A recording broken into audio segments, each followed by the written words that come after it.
বন্ধুরা, আজকে হচ্ছে পালং শাক রান্না করব, নিরামিষ পালং শাক।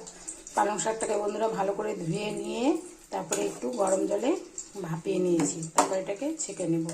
কড়াইতে তেল দিয়ে দিয়েছি। এখন হচ্ছে এই বড়িগুলো ভেজে নেব। বড়িগুলো ভাজা ভাজা হয়ে এসছে বন্ধুরা, এটাকে এখন তুলে নেব।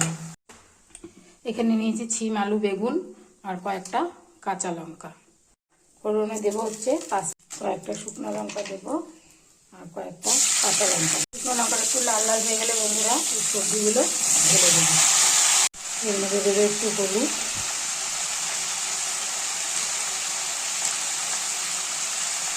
একটু জিরের গুঁড়ো দেবো, একটু ধনের গুঁড়ো দেবো আর একটু লাল লঙ্কার গুঁড়ো দেবো।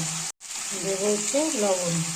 পালং শাকটা জল ঝরিয়ে নিচ্ছি, আবার একটু ভালো করে ধুয়ে নিচ্ছি যাতে গন্ধটা না থাকে। অল্প একটু মিষ্টি দিয়ে দেবো। কিছুক্ষণের জন্য এই মশলা দিয়ে এই হচ্ছে সবজিটাকে ভালো করে একটু কষিয়ে আঁচটাকে কমিয়ে একটু ঢাকা দিয়ে রাখবো। এই বন্ধুরা, সবজিটা ভাজা ভাজা হয়ে এসছে। এখন এই যে জল ঝরিয়ে রেখেছি পালং শাকটা, এটা হচ্ছে এর মধ্যে দিয়ে দেবো।